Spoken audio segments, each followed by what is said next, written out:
Hello friends and welcome to the Freedom Factory. We have got episode 11 coming at you right now, and this show comes at the end of a week of historic protests around the country against the undemocratic government. We see the farming community and tradies along with freedom-loving New Zealanders coming out and standing together as a community in opposition to government insanity.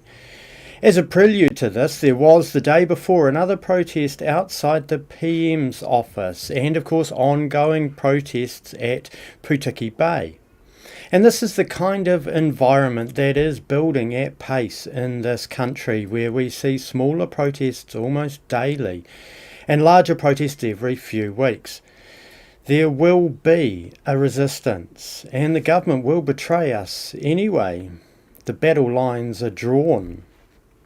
But first up, we are going to have a look at the ongoing attacks on Lee Williams that have again this week struck a new moral low with calls to deport Lee.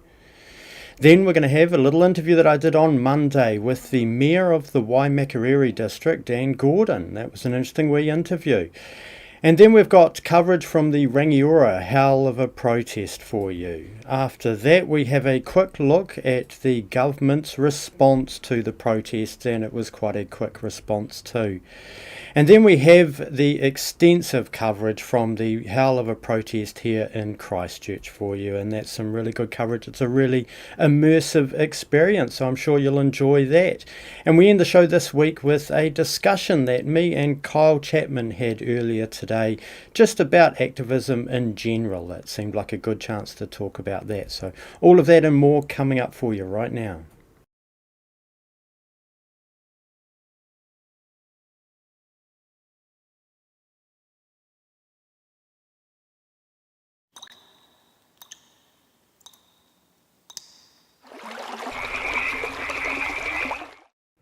So now we're just going to have a look at an article from MaoriEverywhere.com. Now the headline to this article is Tukaki tells Immigration Minister cancel racist's residency and send him packing home to England. Reading from the article, the chair of the National Māori Authority, Matthew Tukaki, has today written to the Minister for Immigration to review the residency status of Lee Williams, the man at the centre of threats against Māori and Māori organisations. Mr Williams was stood down from his employment after his rants emerged online targeting Māori and Māori rights and interests. Having received a message from Mr Williams today, I find it abhorrent that we allow these people to even cross our borders, let alone gain residency. Now, comments from Mr Tukaki were also reported on by NewsHub, and I'd like to read a quote from him in one of their articles now. Quote, Mr Williams has taken it on himself to pour hate and scorn on Māori in a way that is both racist and divisive, but also bordering on threatening. So that comment from Matthew has somehow become the man at the centre of threats against Māori and Māori organisations. Look, the reality is that Lee has been criticising the likes of Matthew and others for being troffers. That is what the criticism is for being troffers. It is not for being a Māori. And indeed, for Māori Everywhere to describe Lee Williams as the man at the centre of threats against Māori and Māori organisations is incredibly disingenuous reporting, to say the least, and it is really quite defamatory. Now, I have actually written to Māori Everywhere and asked them for an example of threats from Lee, and we will see if they respond. I will, of course, inform you of any response that I receive, but certainly a new moral low here for the cancel culture in New Zealand. From the South get made fun of a lot, but the reality of it is the rest of the country could actually learn from us. There's not a whole lot of racism in the South like the media shows, and the reason for that is we figured out we're not each other's enemy. The enemy's the ones telling us to hate each other. So I was at a farming community meeting organised by Dave Taylor out in Oxford earlier this week. And during that I got the opportunity to interview Dan Gordon, the Mayor of the Waimakariri District. So here's that interview for you. Hey friends, so we are here today outside the Black Beach Bar for a local meeting of farmers, and it's been attended by Dan Gordon, the local Mayor of the Waimakariri District. So thanks for having a chat to us here today, Dan. My pleasure to be able to have a conversation with you. Thanks for that opportunity. Yeah, so it's good of you to come out to the community and represent the council here. So what's your feelings on the tensions between the local councils and the central government with all the reforms they're pushing through at the moment? Well, I don't think there's tension. I think what there is just there's a high level of reform. So from our perspective, the one that we're most focused on at the moment is the Three Waters reform. And as a council, we've gone through the government's position, we've looked through their information, and as a council we've decided at this point there's not an advantage for our community to proceed. We've been maintaining an open mind, we're doing our due diligence, but we'd really like to have an open conversation with our community about it, but based on the information presented so far, we're not seeing that there's a compelling need for change, and if we were asked today, our position would be more likely to opt out, but we would like to see more information from the government and also the ability to maintain a conversation with our community. We're hearing the government may well take away that opportunity, may well legislate so that change would happen without the views of community to be taken into account. I really hope that doesn't happen. I say to the government, please allow this to be a conversation that we can have with our community so we can make it, they can have a say, we can be informed, and then let you know what our position would be. And so, I mean, I've been hearing quite a bit of opposition to these changes from, people in the community. What sort of feedback have you had about the government proposals? I've had a lot of feedback, and really that taking away of local decision making and the ability for our community to have its say of the things that it thinks are important. For instance, the latest flood was an example of that, where we were able to respond really quickly. Under a reform program, we'd be in a centralised model. We may not be in that position to be able to respond as nimbly as we are. But just making decisions on behalf of our community, that's something we've always done, and our community would not want to see that taken away. And also, it's a significant resource that they've put in upgrading all their assets. They want to continue to have that say. In a bigger model, we're not convinced that we would have that say, and in fact what we would see is that we're more likely to be subsidising other councils that perhaps haven't acted as responsibly as we have in managing their infrastructure. We've spent over the last 20 years over $100 million making sure that we have good safe drinking water, that our stormwater is well managed, and that our sewage is dealt with responsibly. We're not seeing that the case for change has been put on behalf of our community. So you really don't see any mandate for the change in your community? Is that a fair statement, do you think? That's correct. We haven't had that opportunity to have that conversation, an honest conversation, because we haven't had all the information. But what I'm picking up, and our elected members are picking up, is that we're not seeing that there's a case for change or an appetite from our community for that to happen. Excellent. Well, thanks very much for speaking to us today, and thanks for coming to this community meeting. Thanks for having me. It's always good to talk to you and to our community, so thank you for the opportunity. Excellent. Thanks very much, mate. So now staying with the Waimak district, we are going to have a look at the Groundswell protest in Rangiora with some footage from Shelley Richardson and a clip from Dave Taylor. And I think this gives a good feel for the mood in the towns around this country, so check it out.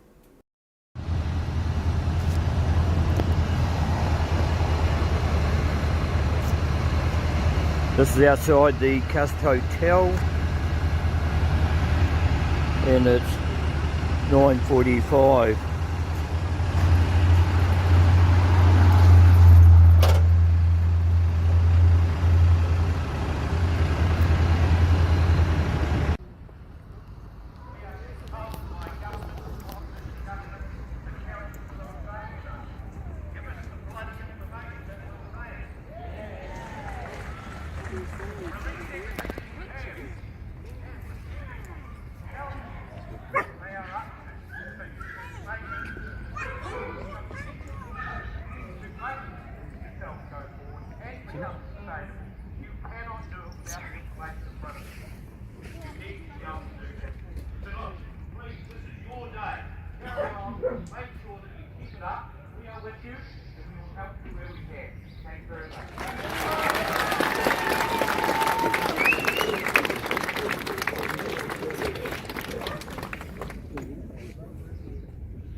Someone's going to have to send it to him then. I am not a Pākehā farmer from down south.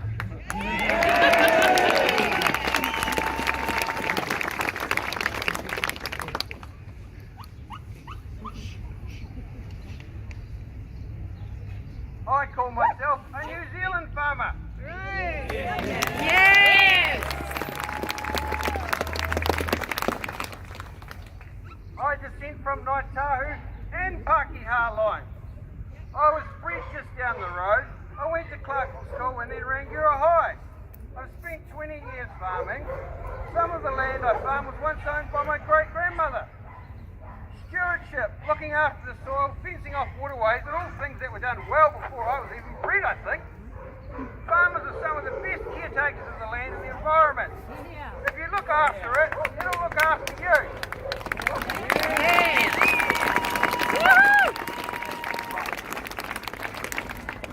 Out of control costs, crippling small business. Unprecedented mental strain on the people.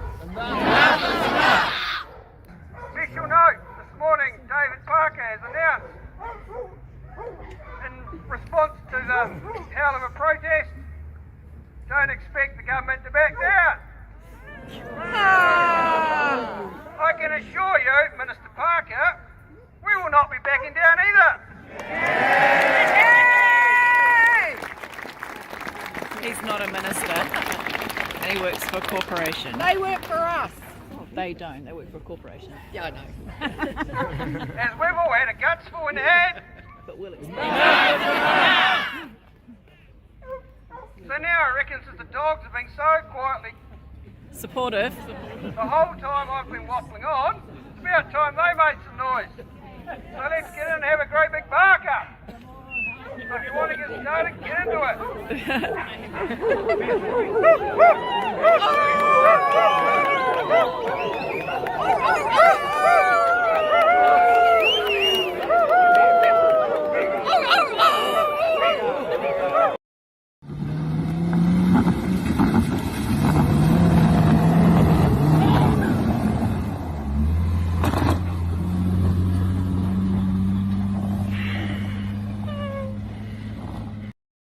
And it didn't take long for the government to respond to these historic protests. Reporting from News Hub, Ardern says everyone in New Zealand is free to have their voice heard, but in her view the government is working alongside the rural community to tackle issues such as climate change and clean water. We'll come up with solutions that are more sustainable and workable if we work together, she says. We've done that on Bovis. Now, when I read these comments, I really thought of the farmers that I've talked to that have actually had to deal with the Bovis debacle, and I wonder how you people feel about that statement from our Prime Minister. We also heard from Damien O'Connor, who, of course, earlier in the week told Stuff that he would not be attending a Groundswell protest. Damien O'Connor said, and I quote, "I appreciate the concerns farmers and others have raised today, but we also need to keep the commitments we have made to make rivers clean and swimmable, address climate change and fix our planning laws." We also had an atrocious statement from David Parker, and I read, "Farmers shouldn't expect the government to back down from its commitments just because of massive protests." That really is an incredibly undemocratic statement from David Parker, and he should completely be ashamed of himself. Of course, in response, there is another protest coming, and Rural News Group have reported that another nationwide protest will be held on the 16th of August, unless the government listens to their concerns. So it seems pretty obvious that they're not going to listen to their concerns. So this really is the beginning. On with the show.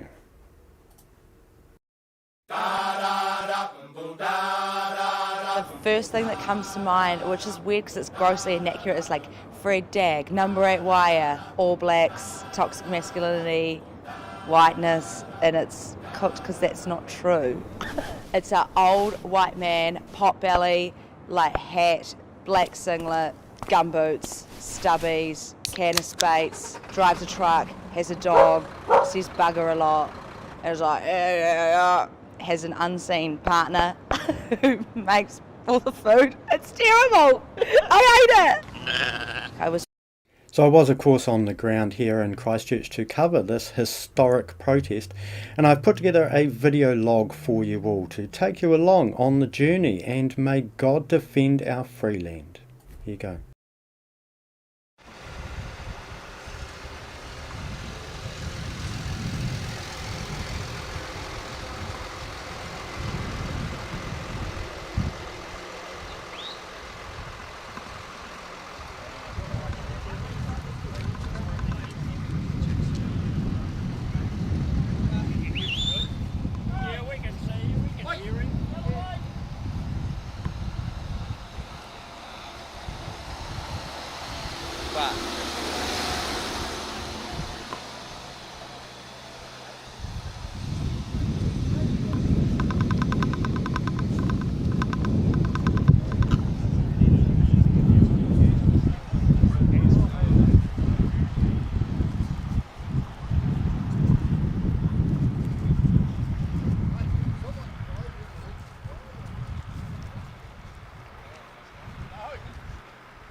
Hey friends, so we are here with Aaron Stark, the Christchurch organiser of the Groundswell protest. Hey Aaron, welcome to the interview.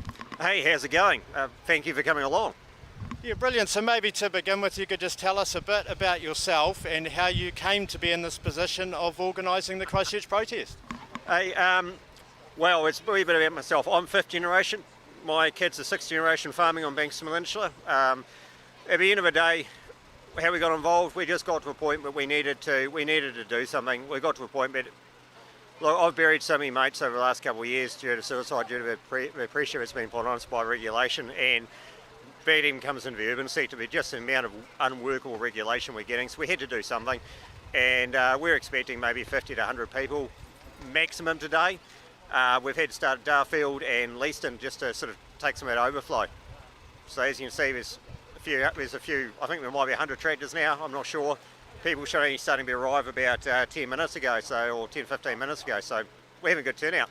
Yeah, it looks like an excellent turnout, and there's more than tractors here, isn't there? There's lots of utes and quite a few trucks as well, eh? Oh, we'll have more tradies here and more trucks than we will tractors. So I would say half this protest today, or over half it today, will be urban. Okay, and we're planning to drive through the centre of Christchurch, aren't we? Yes, so we're going to go out, we're going to go up Gasson, up and Dress, around Gasson, around top of Latimer Square, come back through the square. We will not be stopping in the square, so please do not come down to support us in the square. We will have a few dogs down there at 12 o'clock for a bit of a bark up, but thank you for everyone showing support. A bark up, do you want to tell us a bit about that, what a bark up is? A bark up, right. We're going to have 50 to 100 dogs in Central Square around about 12 o'clock, or when the tractors start wandering through. And basically it's a big hell of a protest, that's what it all comes down to. It's big bark up, we'll read the statement, and we're out of here. And what would you say the top few concerns of people here today would be? Oh mate, it's it comes down to the fresh water issue. There's so many farmers I know personally that are doing a really amazing job with it. It comes down to the government wandering in and doing the areas of natural significance. It comes down to the Three Waters process. Basically, you as ratepayers have paid for that infrastructure. It's now being ripped out of your hands and given. Half it's going to be given to private ownership, and the other half is going to be, back in there. And it comes down to more than that. We've got a heap of taxes. Every small business is bogged under with taxes, etc. But ute tax is just the last straw on the haystack, if you like. It's just our last one to be pulled out. Now we've got this, and the other thing is just the unworkable regulation. We just need to dial down, and they need to listen to New Zealand. Not only me, not only these guys behind us, not only the urban sector we've got behind us, and all the people from the city that are supporting us, but every damn New Zealander. We need to be listened to, mate. Yeah, there has been a real abandonment of the democratic process recently in this country, hasn't there? Oh yes, don't get me started, we could be here all day otherwise, but yeah, that's the problem, that is it. Yeah, that's pretty much it. People lacking representation, and so here they are today in reasonable numbers and with quite a bit of machinery to express their dissatisfaction, really, aren't they? Well, that's it. You remember most of these machines are $130, $150 an hour to run with an operator, and we've got contractors, we've got entire farms that have basically pulled the pin for the day, come down to do this, and look, you've got to be pretty hacked off, and we're asking all these guys afterwards to go and buy a coffee at a cafe somewhere around the city, go and buy lunch. I know so many of these guys are actually taking all their staff out, shouting them lunch, so yeah, that's us.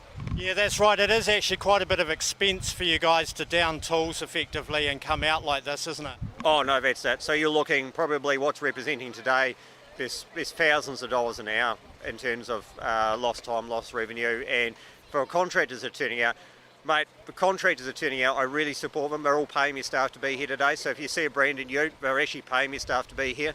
And at the end of the day, it's a big ask. So yeah, people. Yeah, that's right. Some really upset people, and you've really facilitated this opportunity for them. So, you know, huge congratulations to you, Aaron, and great work. And you know, really looking forward to the parade. No, thank you. And I better get moving, but thank you, sir. Done. Thanks very much, mate.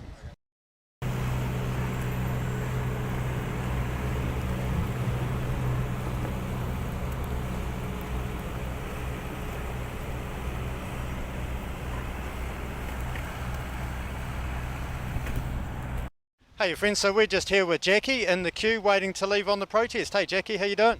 I'm pretty good, thank you. Yeah, so thanks very much for having a quick word to us today. So you were saying you were involved somewhat in the organisation of this event?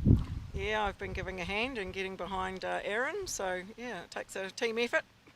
Yeah, that's right, a team effort. It must be real heartwarming to see the turnout. Absolutely humbling that people feel the same way and have taken their time out of their day and here to do this. So, and it's not just today, it's been the last month and more for some of the people, like the original people that started the whole of Groundswell. So what would you say the biggest issue for you is that's brought you out here? The 17 Sustainable Development Goals, which are a complete and utter failure. Yep, that's quite simple really, isn't it? Very much so, but the easiest way to explain it, because it's affecting all facets of our life. So yeah, it needs to go. We're basically a state slave, if we're honest. Yeah, that's right. Lots of people are getting towards breaking point really, aren't they? I'd say a lot of people are, and the suicide rate in some areas, particularly in the farming areas, and the depression and other things, that it's having a massive effect on a lot of people's. You know, these are effects that you can't even, they're unconscionable. That shouldn't be happening. Yeah, that's right. There is real issues going on, isn't there? Well, thanks very much for talking to us here. Thank you. It was great. We interviewed. Cheers, mate.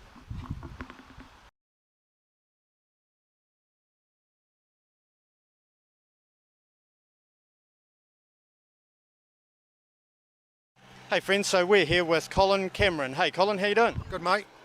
Yeah, thanks for having a quick chat to us. So you've got a couple of quite cool signs on your trailer there. Well done, mate. Thank you. So what's really brought you out today? Oh, just fed up with all this government bureaucracy and them telling us what we need to do. You can't feed a nation without farmers, can you? Yeah, that's right. You can't feed a nation, and all the, the extra regulation and the extra taxes and stuff like that. It's really mounting up, isn't it? That's true. That is true. I'm self-employed and as a subby, so it's just getting ridiculous.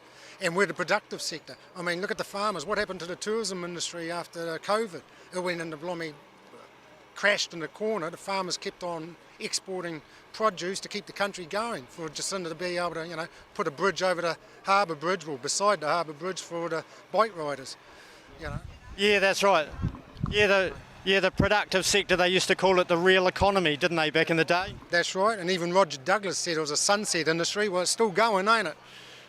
Yeah, well, it'll always be going, really, won't it, because people have to eat. That's right, you're 100% right. We need to eat. If we can't feed our nation, then we become a socialist country, and every socialist country has had a massive famine that's cost millions of lives. Do we want that? No.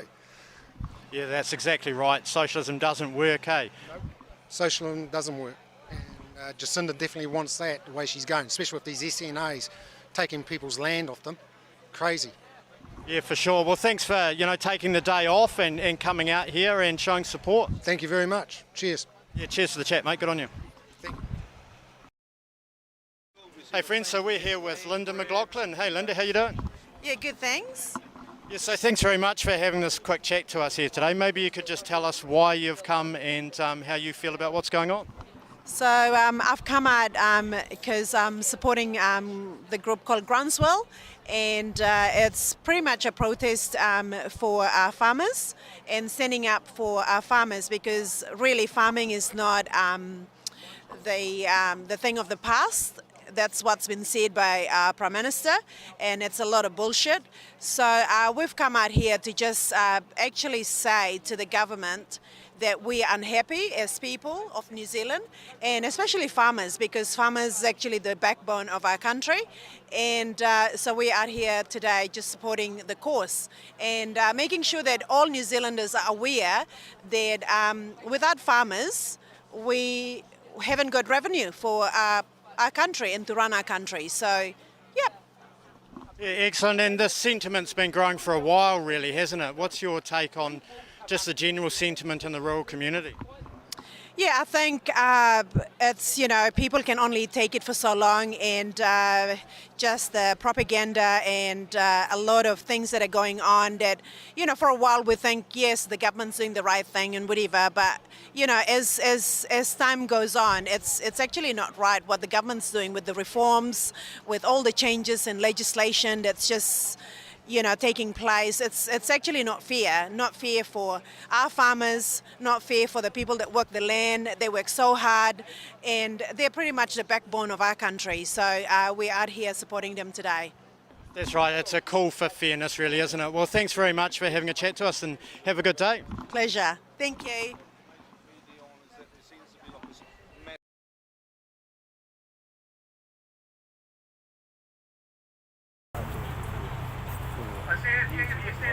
Come on up, people.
It is?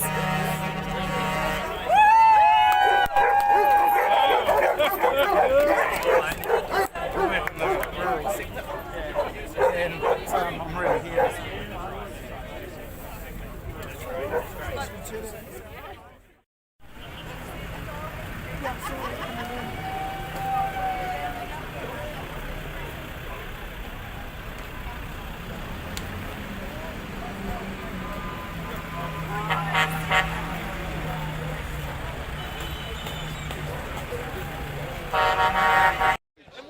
Hey friends, so we're here with Tony and the dog's name is Lily here in Cathedral Square, so we'll just have a quick word. Hey, you're Tony, thanks for having a chat. Not too bad. We're over the moon with the support we've got for the protest.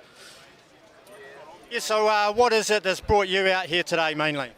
We're just mainly, the farmers are getting stumped really, everything they try to do. There's a lot of farmers around Canterbury that are already, well New Zealand really, they're already doing stuff to improve their farms for the environment, the water clarity, and the government just keeps penalising them for doing good stuff, and they're just getting to the stage now where we've had enough. The government's controlling everything we do, but we're already doing a lot of the good stuff. Yeah, that's right. Farmers do quite a lot of good work, don't they? And they're not really portrayed that way in the current narrative, are they? No, they're not, and it's about farmers having a bad, people hear things and it gets taken out of context, and then farmers just get a bad name. When something happens, we just get the blame for it, the water quality, etc. like that. Yeah, that's right, and it's actually quite a technical discussion, the water quality thing, isn't it? Well, it is, yes. It's a big discussion, really, and it's not being covered properly, really. Yeah, that's right. There's a lack of proper coverage in lots of issues in this country, really, eh? So you'd definitely be pleased with this turnout here today, wouldn't you? Yes, we're over the moon with the turnout. We're actually very grateful for all the public coming out and supporting us. Yeah, there has been some good support from the Christchurch residents here today, isn't there? Yes, there's been amazing support. All we've heard, there's been no negative. It's all been support, positive, and everyone's right behind us. Yeah, that's right. And lots of us are really enjoying seeing all the dogs here in the square. Yeah, it's not something you'd see every day in town, so it was good to have the bark up and that. Yeah, that's right. Good basic stuff. So thanks very much for the chat, Tony. Awesome, mate. Okay, no, thank you.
So if you would like to see more coverage of the day's events, then I suggest checking out a video by Carl Bromley, who many of you will remember we interviewed on the show last week. Now Carl has put together a half-hour video, largely of his interviews on the morning there as we were forming up to go out on the parade. So I really recommend that you check out that. It's on his Rumble channel, and there will be links in the description below. Now earlier this afternoon, I sat down and had a bit of an interview with Kyle Chapman, and we talked about activism in general in the wake of these protests that we've seen around the country. And it's really an interesting time in this country, and we did sort of talk about the broader issues around activism and what it can do for you, so check that out. Hey friends, so now we are joined here by Kyle Chapman. Hey Kyle, how you doing? G'day. So we thought we would come together and have a bit of a general discussion about the nature of protesting and the journey of activism, didn't we, Kyle? Yeah. There has been, of course, this week extensive protests around the country that is really at historic levels for New Zealand. So that really is the opportunity to talk more generally about stuff. And we thought a great place to start would be why protesting. So, maybe you could go first, Kyle. Why do you go out protesting?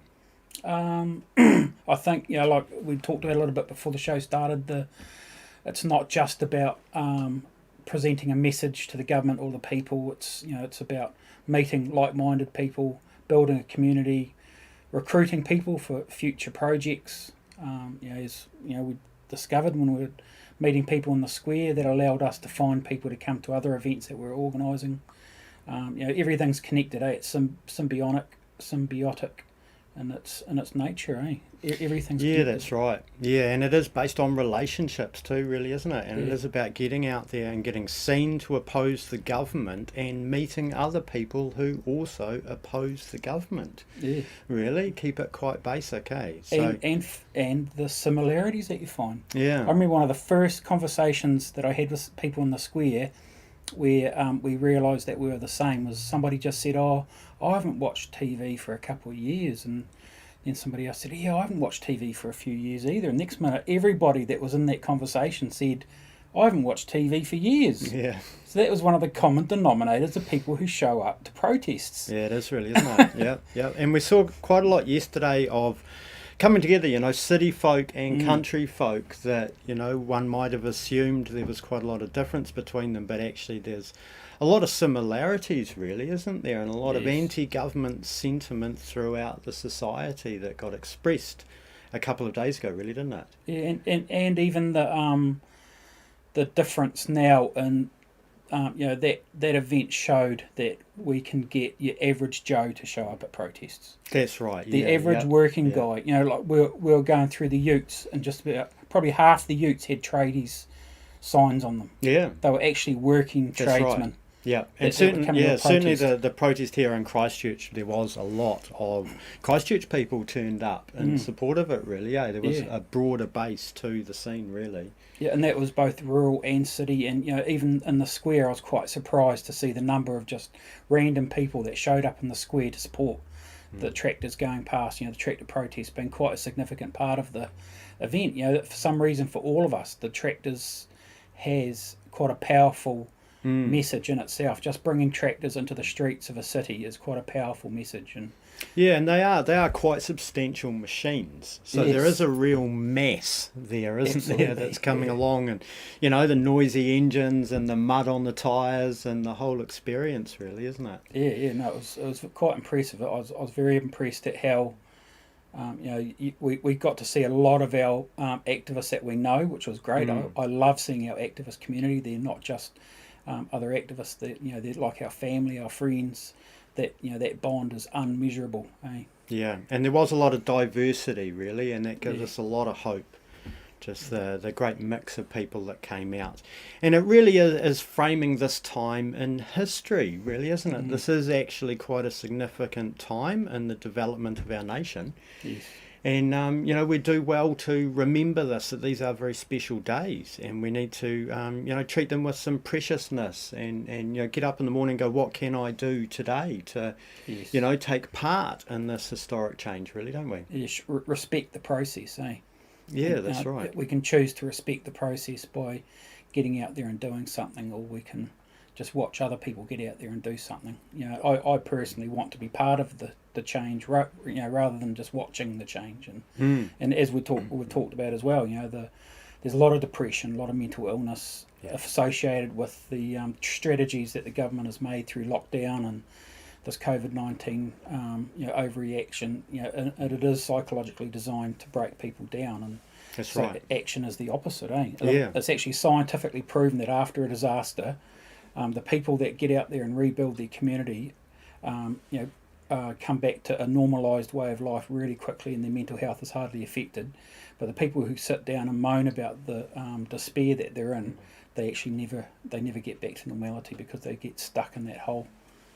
In the rut. Yeah, well, that's right. Like for me personally, if I hadn't been, going out and protesting and taking part in activism and just trying to make a difference, I wouldn't be okay.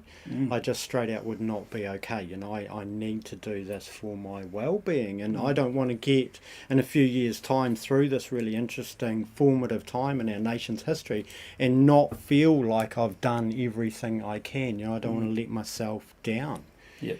Hey. Yeah, that's the same as me. I've said that to myself many times and to other people when they've asked me why I do stuff. I just, I have to know that I've done the best that I can.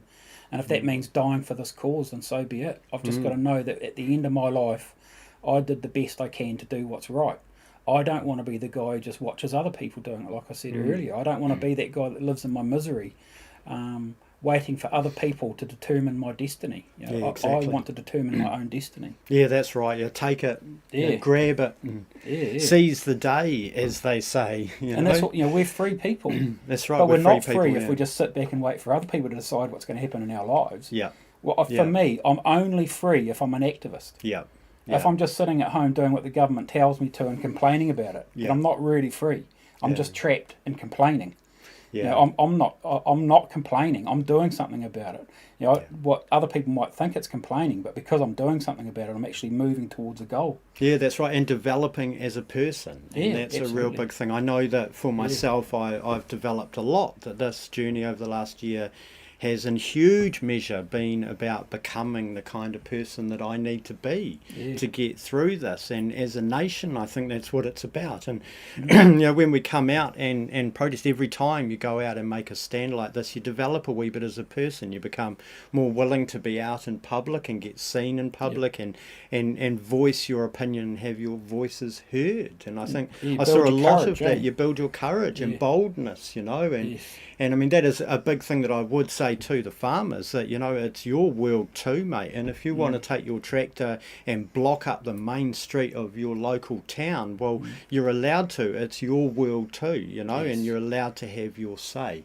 Yeah. And obviously that protest is massive, and as historical as it was, the government just insulted those involved in it. That's right. They belittled them. And, to me, that is basically them ticking the box that says, okay, the next level is now called for. Yeah, that's right. Yeah, but it has been very much the drawing of the battle lines, really, hasn't it? Yeah. The government basically said to, one of the backbone industries of our nation that they don't care what you have to say. Yeah, that's right. And this kind of brings us to another point, that really we're going out there protesting to the other people. Yes. It's really important for people to see that there is opposition to the government and to legitimise this opposition and see it as being a culture that they can join in. Something that they can be part of. And I think those people in Auckland who've seen the tractors in Auckland, when they've seen that MP on TV saying, oh, this is just a bunch of redneck farmers down south, those people in Auckland will be going, but I've seen that in Auckland. Yeah, that's right. That's So right, that it was that's everywhere. That guy's not being honest about what actually Exactly, happened. yeah, it was everywhere. So a lot of people saw it on the streets of their local towns. 57 towns. That's right, 57 towns and cities, and some major turnouts in lots of these small towns. So now that when the media tries to talk it down and play down the significance of it, well, people in their real lives saw otherwise, didn't they? So people in their real lives would have participated. That's right, There was people in that their real many lives people participated. involved in it. That that we're only a small country. Somebody would have known someone who had a reason to show up. Exactly. Yeah. So it was a good show of strength, really, from this nation, eh? And let's face it, that the Ute culture is part of New Zealand. We are a semi-rural culture. Yeah. Farmers, tradies, hunters, just guys who like going four-wheel driving, just general people who like a cool-looking truck. You know? The kind of things that they were insulting us about having a truck for is actually some of the things that we're proud about having a truck for. Yeah, that's right. And I mean, it's all very well to have, an electric car, but if you then have a meaningless office job that doesn't actually produce anything, I mean, you're only consuming, these guys, lots of these guys with utes, well, they actually do real things and they have real productivity. Yeah, they're the guy you call up when you need to move house. That's right. When you actually need something to happen, they're the people that do it, Yeah. And learning to stand up as a culture, it does, it brings up a few things. There are, differences of opinion amongst the people that turned out yesterday. There's lots of divergence of opinion. So there was also a real, chance to learn how to come together even though we disagree. Yes. Yesterday, really, wasn't there? Yeah, I even had a pro-vaxxer in my car. Right, excellent, yeah. So there's a big argument going on my back seat. Yeah. I had to tell them to shut up because we're trying to do filming. Yeah, it's a bit hard to understand how you can be pro-vax and anti-government, but there you go. This guy's determined. But it takes all types, it takes all types, and we need to, this is what unity is about, really, isn't it? It is about being able to disagree but still, come out in opposition. Ultimately, you can believe in what you want to believe in as long as you don't try and make me do it. That's what it comes down to for me. And part of this activist journey for me, is meeting people that might say things I don't agree with and actually accepting and being tolerant and forgiving of those people regardless. There are people that say some things that I think are ridiculous. Yeah. But I still respect those people and admire them for standing up for what they believe in. Yeah, that's right. And we've got to be willing to back each other up. Yeah, and that's really what comes next, in my view. That, we've begun a process here where we start sticking up for each other. And I think that that's what we're going to build on. So the city folks sticking up for the farmers, what comes next will be the farmers sticking up for the city folk. And, the anti-vax issue I see as the vaccines is a huge issue that's, really going to come up. Yes. Big time. That one's not going to go away, so that'll be a big one for people to come together around, really, eh? And I suppose like everything, we have to just say, well, I respect your right to have your own view. Like, sort of touched on that before, but I think it's a big part of our movement is being free to make your own choices. Yeah, that's and right. that means that even if you believe that your freedom is more important than other people's freedom, you don't get to impose your version of freedom onto somebody else, because that's the thing, there's actually different versions of freedom. Yeah, there is. And so a few other things that were really encouraging, there was a lot of signs. The farmers made quite a lot of signs. Some cool of course, signs. there was some really cool signs, and that's definitely something that I could say as we grow as a movement, we're going to get better at. That's something you see overseas, is that there'll be a lot more flags and a lot more signs and a lot more colours in the protest, a lot more identifying people as being part of the protest. So, one idea that I think could work would be armbands. That's often done overseas. That the revolution, the movement takes on a colour. We've seen many colour revolutions around the world, and it's an easy way to identify. So that would be one example, but I think for the next protest coming up, people should certainly be thinking about, making more signs and having more flags. Having them ready to go. Having them ready to go. You're building up that get material. Get hold of an organisation that you agree with to make sure you got some pamphlets on hand to hand out to people. That's right, exactly. Pamphlets on hand, and that whole just informing people of your situation. And our movement is actually quite large now in New Zealand, with lots of different factions, so it's not hard to get hold of material. Yeah, that's right.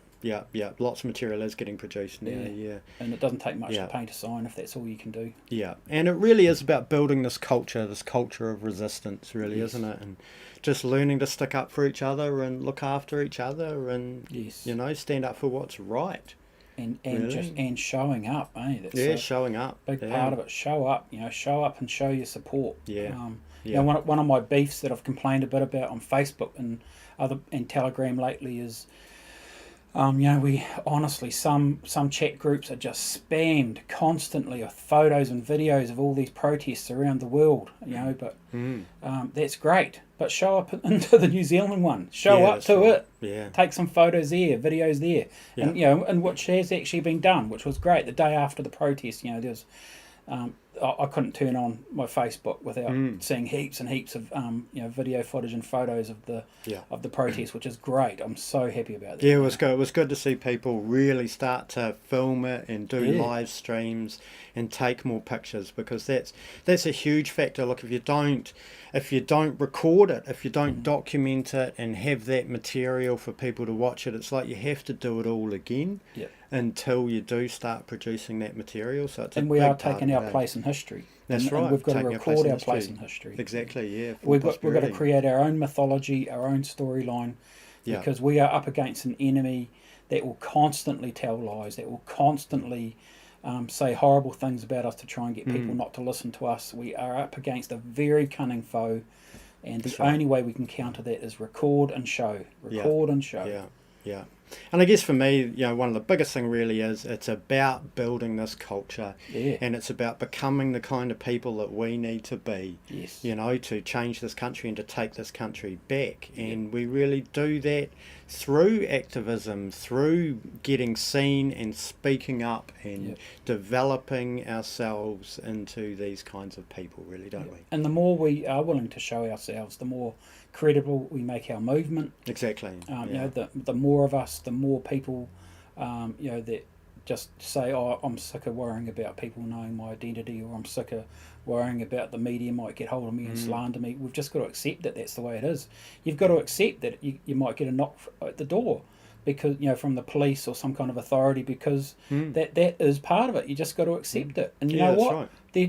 They're doing that to put you off. You just got to not be put off. You've got to just stand up and be who you are. And it's back to that producing material. Like every time the police have come to see me, I'm like, great, grab my camera. I don't have to go out and look for the material. It's come to my home. How easy is this? I mean, they'll just turn up and hand it to you. So, keep calm and film it, really, is rule number one, isn't it? Absolutely. Yeah, we've got to record. We've got to record, that's right. We've got to record. So and respect those others who are recording, that are there doing stuff. We've got to share these programs like Freedom Factory and Counterspin. We've got to get that information out there. We've got to be dedicated to watching them.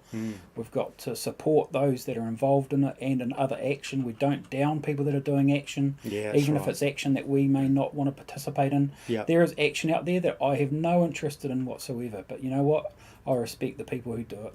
I honestly think that some things that some people are doing are absolutely pointless, but I know, like we're talking about, if that's what they need to do to help their mental health, to feel positive and to carry on and not put a bullet in their brain, then so be it. Yeah, that's right. Yep, and it all builds up this underlying, culture and situation in this country where people are just willing to stand up and speak out. So, real positive events. Yes, I think, and we can definitely build on this. One thing I would say is I don't want people to imagine that every protest is going to be huge from now on. These things go in cycles.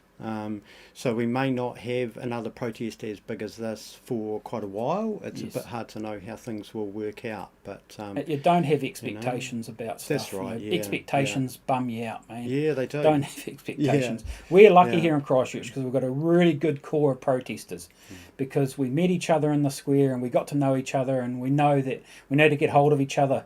One of the biggest mistakes I see in some of the people organising these days is they think that all they have to do is create a date, put it on Facebook, and there's going to be a whole lot of people there. That's not how it works. You've got to remind people, you've got to set up events, you've got to keep messaging people to ask them to share it, you've got to keep working on it, work.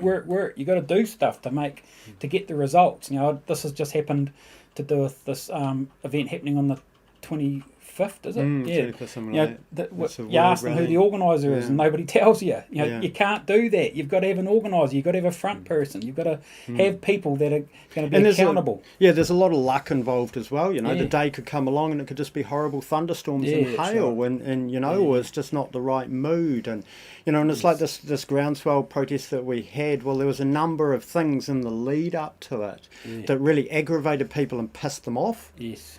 So they were in the frame to come out, and there's a lot of happenstance about that, and you see that in history when you look at revolutions. You'll see that there was protests ongoing, and for some reason on that day everybody turned up. Yes. And they're not quite sure why. It's just the way it went down. Yep. Really. So. And there's new ideas coming out too at the moment about activism. I've just seen people saying, it's time to do some tax protesting. I've just seen that on Telegram today. You know? And if some people can get away with paying their taxes to say, up yours to the government, I'm not going to give you money to screw me over, then good, do it. Yeah, that's right. Yeah. And I guess one thing that I would like to add just before we wrap up here would be that, it's all very well going to a protest and being, seen to object to the government, etc. But if you then just go back to your normal life and comply with everything, it's kind of a waste of time. That we have lots of opportunities to just say no and to make them work for it. Just make them work for it. Make them follow up and do that follow-up work. Yes. If they actually had to work to get our compliance, the system would fall apart. Yeah, they depend on our compliance. They depend on our compliance, that's right. And just for me to finish up on, me and Adam have talked about doing some video workshops on, some basic rundowns of how to be an activist, different sort of levels. We touched on a bit of it today about the, getting signs and having material, but, there's also stuff about, knowing if somebody is following you, are you being tapped, are you being watched by somebody? There's really easy ways to figure a lot of that stuff out. We can talk about that stuff, just talk about how to build your community, how to be safe in your community, all that kind of thing. These things are really possible. We've got a lot of veteran activists that can get involved and talk about that stuff. So tell us what you want to know about. What do you want to know about how to get involved, Yeah, that's right. Try and have a conversation about how to be better activists, really. That's right. How to be better freedom-loving patriots. And we just need to build on this experience and get better at it. And, everything will be fine. This is how we do it, really. At becoming these people is just become better free people. Yes. And everything will work out. So, thanks very much for joining us for this chat, Cole. Yeah, no worries. And she's been a really interesting weekend, isn't it? And a really historically significant time in this country. So. And it's really boosted my energy, being around those, your more normal type of activist, just to see how friendly and willing they are was so energy boosting. It was great. Yeah. Fantastic. So thanks very much for that. Yeah, no worries. Thank you, Adam. Excellent. We'll talk again soon. Cheers, guys. And that was The Freedom Factory, episode 11, and it was definitely been a week to remember. It's also been a bit of a hard week for me, to be honest. The sheer amount of work and time in covering the events, it's a lot more than people realise. And we're trying to do the job of the media without the resources, training, or the manpower. So if you like the show, please consider donating to it. We do get a few donations, and we're extremely grateful for them, but they are a bit below expenses. So even small amounts make a really big difference. Links for this can be found on our website. Now, one of the biggest challenges with establishing a show like this is that the algorithm works against us, and it remains to be seen whether or not it is possible to establish new content providers in this kind of environment. In short, the show needs you to share it and tell your friends about it. But the most important thing is, of course, to look after yourselves and the people around you. All of the answers, they come from community. They really do. And thanks for watching, and we will see you next time on The Freedom Factory.